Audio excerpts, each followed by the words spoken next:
Welcome friends to our channel Scientific. आज हम कुछ बेसिक कॉन्सेप्ट्स पढ़ेंगे केमिस्ट्री के।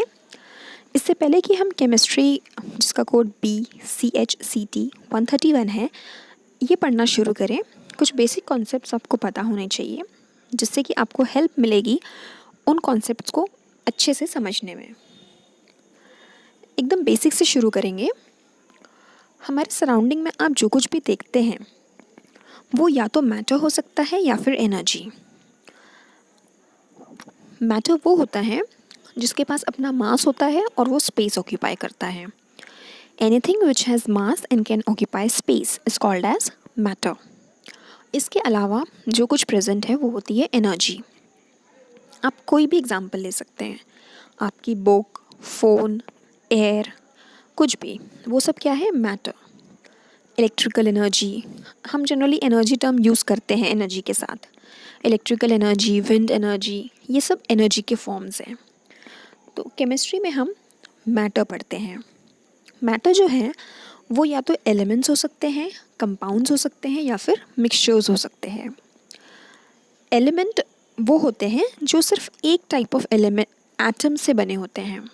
जैसे गोल्ड, गोल्ड एक एलिमेंट है, उसके अंदर जितने भी एटम्स होंगे वो गोल्ड के एटम्स होंगे, एक ही टाइप के एटम्स होंगे, उसे हम एलिमेंट कहते हैं। जैसे आयरन एलिमेंट है, सिल्वर ये भी एलिमेंट है, प्लैटिनम एलिमेंट है, कॉपर एलिमेंट है। कंपाउंड का एग्जांपल सबसे सिंपल और कॉमन एग्जांपल है सॉल्ट, टेबल सॉल्ट जो हम खाते हैं। वो जो टेबल सॉल्ट है वो NaCl होता है। एलिमेंट्स का सिंबल होता है। एलिमेंट्स को अगर रिप्रेजेंट करना है उसे सिंबल से रिप्रेजेंट किया जाता है। कंपाउंड्स को अगर रिप्रेजेंट करना है उसे फॉर्मूला से रिप्रेजेंट करते हैं। जैसे अभी हमने टेबल सॉल्ट का एग्जांपल लिया, उसका फॉर्मूला होता है NaCl। उसी तरह से वाटर आप सबको पता है, उसका फॉर्मूला होता है H2O। तो ये क्या हुए? कंपाउंड्स हुए। मिक्सचर जो होते हैं वो वहाँ पे एलिमेंट्स और कंपाउंड्स दोनों हो सकते हैं या फिर सिर्फ एलिमेंट्स हो सकते हैं, बट वो एक दूसरे से केमिकली कंबाइन नहीं रहते हैं, केमिकल बॉन्ड नहीं होता है उनके बीच में। जैसे सॉल्ट और वाटर का हमने एग्जांपल लिया तो वहाँ पर जो एलिमेंट्स प्रेजेंट है वो एक दूसरे से केमिकली कंबाइंड है, बॉन्ड है उनके बीच में। और मिक्सचर्स में ऐसा नहीं होता, उनके बीच में बॉन्ड प्रेजेंट नहीं है। इसका बेस्ट एग्जाम्पल है एयर। हमारे आसपास जो एयर प्रेजेंट है वो एक मिक्सचर है, उसमें एलिमेंट्स भी प्रेजेंट है, उसमें कंपाउंड भी प्रेजेंट है। जैसे नाइट्रोजन एलिमेंट है, कार्बन डाइऑक्साइड वो एक कंपाउंड है, CO2 है उसका फॉर्मूला। तो वहाँ पे हमारे एयर में दोनों प्रेजेंट है बट एक दूसरे से कंबाइन नहीं है वो केमिकली। इस वजह से एयर क्या है? एक मिक्सचर है। एयर का कभी भी सिंबल या फॉर्मूला नहीं होता। एयर को हम कंपोजिशन वाइज रिप्रेजेंट करते हैं कि एयर में कौन सी गैस कितने अमाउंट में प्रेजेंट है। जैसे नाइट्रोजन हम बोलते हैं कि 80% नाइट्रोजन होता है एयर में, उसका कोई फॉर्मूला नहीं होता है एयर का। तो ये तीन चीज़ें होती है मैटर में जनरली। एलिमेंट्स, अगर आपको इन तीनों को समझना है या पता करना है कि वो एलिमेंट है, कंपाउंड है या मिक्सचर है, तो आप सिंपली ये ट्रिक यूज़ कर सकते हैं कि उसको सिंबल से रिप्रेजेंट किया जा रहा है अगर, तो वो एलिमेंट है। उसे फॉर्मूला से अगर रिप्रेजेंट कर रहे हैं तो वो कंपाउंड है। कंपोजिशन वाइज अगर उसका रिप्रेजेंटेशन हो रहा है तो वो मिक्सचर्स हैं। कंपाउंड्स एंड मिक्सचर्स जहाँ उसकी रिक्वायरमेंट होगी हम वहाँ पढ़ लेंगे। अभी हमें एलिमेंट्स पे ज़्यादा फोकस करना है। एलिमेंट अभी हमने पढ़ा कि वो एक टाइप के एटम्स से बने होते हैं। इस तरह से हमारे पास डिफरेंट डिफरेंट एलिमेंट्स हैं। टोटल 118 एलिमेंट्स अब तक डिस्कवर हो चुके हैं, आगे भी और हो सकते हैं डिस्कवर। इन 118 में से 98 जो एलिमेंट्स हैं वो नेचुरली अकरिंग एलिमेंट्स हैं, नेचर में एग्जिस्ट करते हैं। 20 को साइंटिस्ट ने लैब में बनाया है, सिंथेटिक एलिमेंट्स है ये 20। ये है periodic table, modern periodic table. यहाँ पे आप देख सकते हैं 118 एलिमेंट्स प्रेजेंट है। ये है 118 एलिमेंट्स। यहाँ पे कुछ चीज़ें आपको याद रखनी है। जैसे ये जो पीरियोडिक टेबल है इसमें इस वर्टिकली डाउनवर्ड जो रिप्रेजेंट करते हैं वो होते हैं ग्रुप्स। ये एक ग्रुप है, ये दूसरा, इस तरह से ये सारे क्या हैं, ग्रुप्स हैं, वर्टिकली डाउनवर्ड। और जो हॉरिजॉन्टली रिप्रेजेंट करते हैं इस तरह से, वो होते हैं पीरियड्स। तो ये जो हमारा मॉडर्न पीरियोडिक टेबल है, इसमें टोटल 7 पीरियड्स हैं और 18 ग्रुप्स हैं। यहाँ पे आप देख सकते हैं 7 पीरियड है एंड 18 ग्रुप्स हैं। ये जो एलिमेंट्स आपको नज़र आ रहे हैं, जैसे first group and first period में है हाइड्रोजन, और इन एलिमेंट्स के होते हैं एटॉमिक नंबर। हर एलिमेंट का अपना एटॉमिक नंबर होता है, यूनिक होता है। मतलब अगर हाइड्रोजन का एटॉमिक नंबर 1 बोला है तो वो हमेशा हाइड्रोजन का ही होगा, किसी दूसरे एलिमेंट का एटॉमिक नंबर 1 नहीं हो सकता। कार्बन का अगर एटॉमिक नंबर 6 है तो वो सिर्फ कार्बन का ही होगा। यानी अगर आपको कार्बन बोले तो एटॉमिक नंबर 6 आपको पता होना चाहिए, और अगर एटॉमिक नंबर 6 बोला है तो आपको ये पता होना चाहिए कि वो कार्बन है। इसे कहते हैं यूनिकनेस, मतलब atomic number is unique to particular element. अब ये जो एलिमेंट्स हैं, इनके जो एटम्स होते हैं उनमें सब एटॉमिक पार्टिकल्स होते हैं। 3 सब एटॉमिक पार्टिकल्स होते हैं, electron, neutrons and protons. Neutron and protons atom के न्यूक्लियस में प्रेजेंट होते हैं, सेंटर में, जबकि इलेक्ट्रॉन्स जो है वो रिवॉल्व करते हैं अराउंड न्यूक्लियस। चार्ज की अगर हम बात करें तो न्यूट्रॉन जो है वो इलेक्ट्रिकली न्यूट्रल होता है, उसके ऊपर कोई चार्ज नहीं होता। प्रोटॉन के ऊपर होता है पॉजिटिव चार्ज और इलेक्ट्रॉन्स के ऊपर होता है नेगेटिव चार्ज। किसी भी एटम में number of proton will always be equal to number of electrons. इस वजह से जो एटम है वो इलेक्ट्रिकली न्यूट्रल होता है, एटम के ऊपर कोई चार्ज नहीं होता, क्योंकि जितने प्रोटॉन हैं उतने ही इलेक्ट्रॉन्स हैं।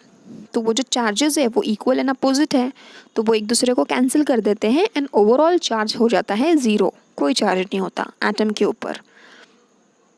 बट ये जो एटम है, इनकी टेंडेंसी होती है कि या तो वो इलेक्ट्रॉन्स लूज़ कर सकते हैं या फिर गेन कर सकते हैं।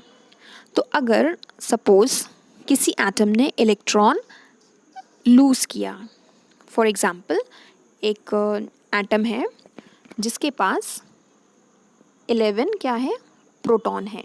तो अगर वो एटम है और मैंने कहा उसके पास 11 प्रोटॉन है, तो उसका मतलब क्या है, उसके पास 11 इलेक्ट्रॉन्स हैं, क्योंकि वो एटम है इक्वल एंड अपोजिट। अब इस एटम ने क्या किया, एक इलेक्ट्रॉन उसने लूज़ किया है, तो अब उसके पास कितने इलेक्ट्रॉन्स हो गए, 10। इसका मतलब उसके पास एक एक्स्ट्रा प्रोटॉन है, इसलिए उस एटम के ऊपर ओवरऑल एक पॉजिटिव चार्ज आ जाएगा, क्योंकि उसने एक इलेक्ट्रॉन लूज़ किया था। तो जब वो लूज़ कर रहा है या फिर गेन कर रहा है, ऐसी कंडीशंस में एटम्स आयंस में कन्वर्ट हो जाते हैं। अगर वो इलेक्ट्रॉन लूज़ करेगा तो पॉजिटिव आयन बनाएगा, अगर वो इलेक्ट्रॉन गेन करेगा तो वो नेगेटिव आयन बनाएगा, जिसके ऊपर नेगेटिव चार्ज हो। बट एटम इलेक्ट्रिकली न्यूट्रल होता है, आयंस पे चार्ज होते हैं, वो पॉजिटिव भी हो सकते हैं या फिर नेगेटिव भी हो सकते हैं। हमने पीरियोडिक टेबल में देखा था कि अलग अलग जो एलिमेंट्स होते हैं उनके डिफरेंट एटॉमिक नंबर होते हैं। एटॉमिक नंबर का मतलब होता है नंबर ऑफ प्रोटॉन्स, कितने नंबर ऑफ प्रोटॉन्स हैं, और जितने प्रोटॉन हैं उतने ही इलेक्ट्रॉन्स हैं।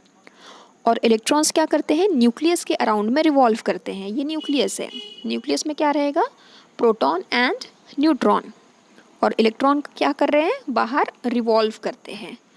तो ये जो इलेक्ट्रॉन्स बाहर रिवॉल्व करते हैं वो ऑर्बिट्स में रिवॉल्व करते हैं। ये जो आपको नज़र आ रहा है, ये दिस इज़ ऑर्बिट। अब हर ऑर्बिट की अपनी कैपेसिटी होती है कि एक ऑर्बिट में कितने इलेक्ट्रॉन्स आ सकते हैं। तो उस हिसाब से हम एटम्स का, एलिमेंट्स का इलेक्ट्रॉनिक कॉन्फ़िगरेशन लिखते हैं। मतलब कौन सा कितने इलेक्ट्रॉन किस ऑर्बिट में या किस शेल में प्रेजेंट है, उस लिखने के पैटर्न को इलेक्ट्रॉनिक कॉन्फ़िगरेशन कहा जाता है। आज के इस वीडियो में हम शेल वाइज इलेक्ट्रॉनिक कॉन्फ़िगरेशन पढ़ेंगे, या ऑर्बिट वाइज जो इलेक्ट्रॉनिक कॉन्फ़िगरेशन लिखते हैं वो देखने वाले हैं। और ब्लॉक 1 में जो लास्ट यूनिट है उसमें हमें ऑर्बिटल लेवल का इलेक्ट्रॉनिक कॉन्फ़िगरेशन लिखना है। तो जब हम रूल्स पढ़ेंगे सारे, उसके बाद हम वो सीखेंगे। अभी के लिए हम सिर्फ जो शेल वाइज कॉन्फ़िगरेशन होता है वो देखेंगे। इलेक्ट्रॉन न्यूक्लियस से स्टार्ट होते हुए शेल्स प्रेजेंट होते हैं। सबसे पहला शेल होता है के, फिर होता है ये वाला है एल, एम, एन, इस तरह से शेल होते हैं बाहर की तरफ जाते वक्त। तो उसका कॉन्फ़िगरेशन हम कुछ इस तरह से लिखते हैं। यहाँ पे देखिए, ये फर्स्ट कॉलम में एटॉमिक नंबर है, सेकेंड में एलिमेंट्स रिप्रेजेंट किए गए हैं और फिर उसका कॉन्फ़िगरेशन। हाइड्रोजन के पास एटॉमिक नंबर है 1, उसका कॉन्फ़िगरेशन होता है 1। हीलियम के पास 2 इलेक्ट्रॉन है तो उसे लिखते हैं 2। फर्स्ट शेल जो कि है के शेल, उसकी 2 इलेक्ट्रॉन की कैपेसिटी होती है। तो जब हम लिथियम एलिमेंट या एटम में देखते हैं उसके पास 3 इलेक्ट्रॉन्स हैं। तो पहले शेल की कैपेसिटी सिर्फ 2 है, तो 2 इलेक्ट्रॉन वहाँ आ जाएंगे और जो 1 इलेक्ट्रॉन है वो नेक्स्ट शेल में चला जाता है, वो हो जाएगा वहाँ पे 1।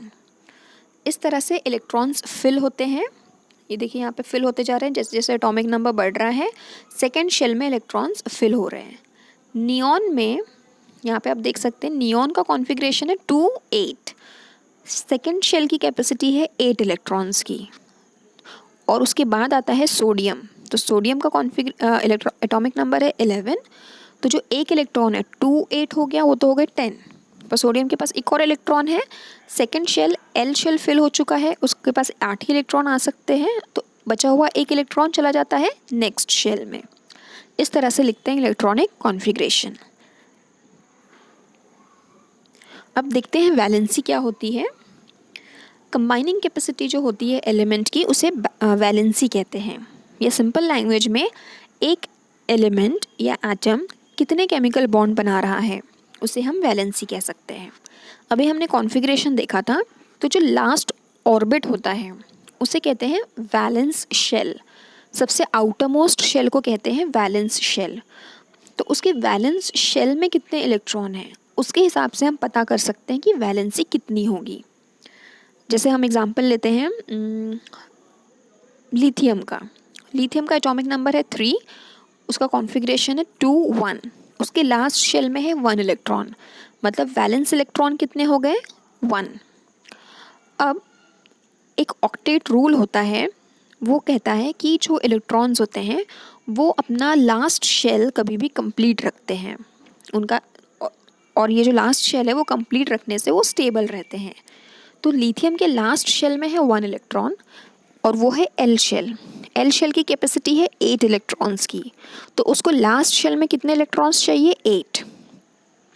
तो ये जो उसके पास है 1, उससे चाहिए 7। तो वो 7 इलेक्ट्रॉन गेन नहीं कर पाता है लिथियम, क्योंकि बहुत ज़्यादा नेगेटिव चार्ज हो जाता है। तो गेन ना करके लिथियम क्या करता है, इलेक्ट्रॉन लूज़ करता है। उसके लास्ट शेल में जो 1 इलेक्ट्रॉन है वो उसको लूज़ कर देता है। इस वजह से 1 इलेक्ट्रॉन तो उसने लूज़ कर दिया, ये वाला बच गया उसके पास 2 इलेक्ट्रॉन। तो पहले शेल की कैपेसिटी 2 ही इलेक्ट्रॉन की है, मतलब उसका outermost shell completely filled हो गया और उसके पास स्टेबिलिटी आ गई, तो वो 1 इलेक्ट्रॉन लूज़ कर देता है। इसलिए वैलेंसी हो गई 1। यानी जो नंबर ऑफ़ इलेक्ट्रॉन्स है, कितने नंबर ऑफ़ इलेक्ट्रॉन्स वो एलिमेंट लूज़ कर रहा है, गेन कर रहा है या फिर शेयर कर रहा है, वो होती है उसकी वैलेंसी। सिमिलरली जो बेरिलियम है वो अपने लास्ट के 2 इलेक्ट्रॉन लूज़ कर देता है, बोरॉन लास्ट के 3 इलेक्ट्रॉन्स लूज़ कर देता है। बट जब हम कार्बन पे आते हैं तो कार्बन के लास्ट शेल में है 4 इलेक्ट्रॉन, एग्जैक्टली हाफ ऑफ 8। तो ये ना तो लूज़ करता है ना गेन करता है, ये इन चारों इलेक्ट्रॉन को करता है शेयर। इस वजह से इसकी वैलेंसी है 4। नाइट्रोजन के पास लास्ट शेल में है 5 इलेक्ट्रॉन्स। तो ये क्या करता है, इन 5 इलेक्ट्रॉन्स को लूज़ नहीं करता, बल्कि वो 3 इलेक्ट्रॉन ले लेता है। तो 3 अगर वो ले लेगा तो 5 + 3 हो जाएंगे 8। इसलिए इसकी वैलेंसी कितनी है 3, क्योंकि उसने 3 इलेक्ट्रॉन्स गेन किए हैं। ऑक्सीजन भी यही करता है, उसके पास है 6 इलेक्ट्रॉन, तो वो 2 इलेक्ट्रॉन ले लेगा और अपना ऑक्टेट कंप्लीट करेगा। उसके पास 8 इलेक्ट्रॉन हो जाएंगे लास्ट शेल में। इस वजह से इसकी वैलेंसी कितनी है 2। फ्लोरीन 1 इलेक्ट्रॉन एक्सेप्ट करता है और उसकी वैलेंसी हो जाती है 1। नियॉन में आप देख सकते हैं उसका कॉन्फ़िगरेशन है 2, 8, यानी लास्ट शेल में उसके पास 8 इलेक्ट्रॉन है। और अब जब हम ये सबकी वैलेंसी देख रहे थे तो हम क्या कर रहे थे, उसकी लास्ट शेल कंप्लीट कर रहे थे, या तो इलेक्ट्रॉन लूज, गेन या शेयर करके। नियॉन के पास तो ऑलरेडी 8 इलेक्ट्रॉन है, उसका ऑक्टेट कंप्लीट है। इस वजह से नियॉन की जो वैलेंसी है वो होती है 0, और नियॉन एक इनर्ट गैस है। इस ग्रुप में आने वाले एलिमेंट्स को इनर्ट गैस एलिमेंट्स भी कहते हैं, क्योंकि उनकी वैलेंसी कंप्लीटली फिल्ड होती है, वो रिएक्ट नहीं करते। अगर वो लूज, गेन या शेयर नहीं करेंगे इलेक्ट्रॉन्स, तो वो रिएक्ट ही नहीं करेंगे। एक दूसरे से रिएक्ट करने के लिए ये तीनों में से कोई ना कोई फिनोमेना होना ज़रूरी है। तो ये हो गई उसकी वैलेंसी। आप खुद डिफरेंट एलिमेंट्स का कॉन्फ़िगरेशन लिख के उसकी वैलेंसी निकाल के देख सकते हैं कि कितनी उसकी वैलेंसी आती है। आज की वीडियो में इतना ही। नेक्स्ट वीडियो से हम जो ब्लॉक 1 है उसे शुरू करेंगे। तब तक के लिए थैंक यू।